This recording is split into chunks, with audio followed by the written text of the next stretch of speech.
orang akan bilang, ya kenapa Ibu Risma nggak ajak aja bicara berdua tuh? Kenapa mesti pamer arogansi di depan orang banyak? Itu udah melanggar yang disebut ketimuran. Dari segitu aja udah kacau, udah salah tuh Ibu Risma. Jadi saat itu karena dia nggak ngaku salah gitu, marahlah saya. Saya sebagai orang Surabaya ya senyum-senyum aja. Ya begitulah Risma. Dia memang pemarah.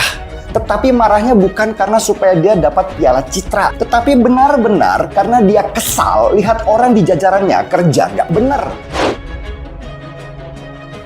Saat saya harus menyelesaikan masalah, misalkan saya harus terpaksa marah, saya marah. Saya tidak harus kemudian menjaga image saya menjadi misalkan Risma itu lembut gitu, nggak mau saya. Itu bertentangan dengan promosi kita kan. Promosi kita mengatakan ini datang ke Indonesia ini bangsa yang lemah lembut, sopan santun. Sementara Risma menunjukkan hal yang sebaliknya. Risma bukan Anies yang sibuk lidah dengan gaya santun, tapi kerjaannya nggak ada sama sekali. Sibuk pencitraan buat nutupin ketidakbisaan. Risma pekerja, dan sebagai pekerja ketika ada yang tidak beres, dia pun meluapkan emosinya. Mungkin mereka ngelihat saya marah itu apa gitu, saya juga nggak ngerti. Tapi bagi saya bahwa ya saya kerja terus terang berat, Mbak Rosi. Dia nggak takut dengan siapapun. Saya cuma takut sama Tuhan, katanya waktu itu. Dan kalau Anda tinggal di Surabaya, di zamannya Bu Risma, pasti sering baca berita dia berantem dengan banyak pejabat dan preman. Hanya karena dia ingin Surabaya kembali tertata. Ini di Kementerian Sosial kan baru pertama seperti Bu Risma. Saya ulangi dari awal tadi, mungkin Pak Jokowi butuh orang seperti Bu Risma untuk menanggulangi semua persoalan yang sudah sangat krusial di Kementerian Sosial, terutama masalah data. Selama Risma menjadi Menteri Sosial, dia sudah menghapus hampir 10 juta data palsu penduduk miskin di BPJS. Mulai dari data ganda, data orang yang sudah meninggal, dan lain-lainnya. Nah, maka kalau saran saya, tetaplah menjadi Bu Risma. Ketika memang benar, pujilah orang. Ketika salah, ya katakan salah bawahannya itu. Sehingga ada perbaikan, ada kesungguhan untuk bekerja. Jadi kalau saya sih, suka-suka aja gaya Bu Risma begini. Jangankan kata marah, bahkan makian keluar dari seorang Risma. Dan kita warga Surabaya biasa banget mendengar itu. Bahkan ikut senang. Udah biar aja orang nilai, terus mereka menilai apa. Tapi bahwa saya harus bekerja cepat itu ya.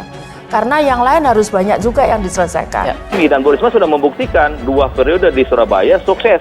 Nah, mudah-mudahan kesuksesan Bu Risma di Surabaya itu bisa ditularkan di Kementerian Sosial.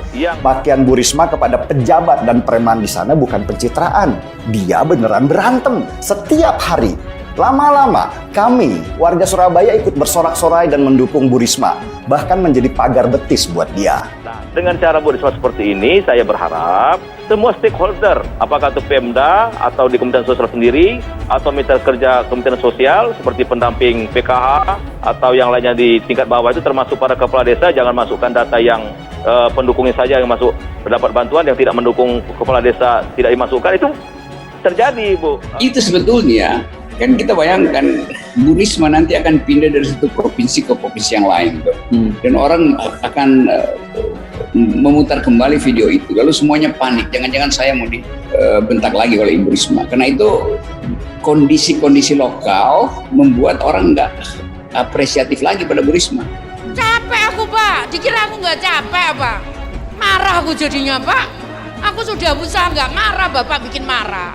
Tanggung jawab yang sangat berat itulah yang membuat siapapun yang menjadi Menteri Sosial seharusnya stres. Karena kalau salah data atau salah penyaluran, maka Mensos bisa dianggap korupsi.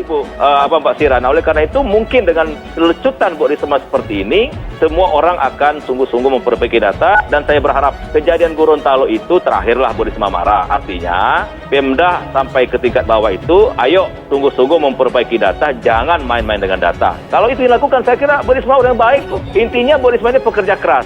Ya, saya setuju. Ucapan dari gubernur itu langsung mewakili kejengkelan dari rakyat Gorontalo, dan itu susah diobati itu. Ya, mereka hanya mau melihat Ibu Risma bertanggung jawab dan mengundurkan diri. Saya nggak bisa kemudian mendesain saya mau marah gitu nggak bisa lah. Ya dan saya mohon maaf kalau marah itu kadang-kadang juga kebangetan gitu loh. Kita tahulah Kementerian Sosial dan Dinas Sosial sebelum Risma di sana adalah sarang tikus. Di sana tikusnya bukan lagi curut, tetapi tikus got yang besar-besar. Jadi wajar buat saya kalau Bu Risma marah-marah sampai nunjuk-nunjuk segala. Di dalam tradisi kita, mestinya dia di-recall oleh partai yang mendukung dia. Karena partai tetap ngotot Risma di situ. Jadi PDIP sebetulnya yang mesti ambil semacam inisiatif. Risma memang bukan orang yang santun kalau masalah korupsi. Dia santun kalau berhadapan dengan rakyat kecil. Dia bisa ngamuk sama dengan ngamuknya seorang ibu ketika tahu uang jajan anaknya yang cuma sedikit itu dipalak oleh preman. Jadi ini yang kita tunggu, atau Ibu Risma minta mengundurkan diri yang pertama, atau yang kedua PDIP yang mengambil inisiatif untuk minta Ibu Risma mundur, atau yang ketiga dan yang lakukan reshuffle pada Ibu Risma dengan memberhentikan sementara sambil. Maaf ya, yang butuh orang santun, silahkan deh lihat ke Mensos sebelumnya yang sangat santun tapi terima suap juga. Capek aku Pak, dikira aku nggak capek apa? Marah aku jadinya Pak. Aku sudah berusaha nggak marah, Bapak bikin marah. Itu sebetulnya, kan kita bayangkan Bu Risma nanti akan pindah dari satu provinsi ke provinsi yang lain. Dan orang akan memutar kembali video itu. Lalu semuanya panik, jangan-jangan saya mau dibentak lagi oleh Ibu Risma. Karena itu kondisi-kondisi lokal membuat orang nggak apresiatif lagi pada Bu Risma. Ini di Kementerian Sosial kan baru pertama seperti Bu Risma. Saya ulangi dari awal tadi, mungkin Pak Jokowi butuh orang seperti Bu Risma untuk menanggulangi semua persoalan yang sudah sangat krusial di Kementerian Sosial, terutama masalah data. Dia nggak takut dengan siapapun. Saya cuma takut sama Tuhan, katanya waktu itu.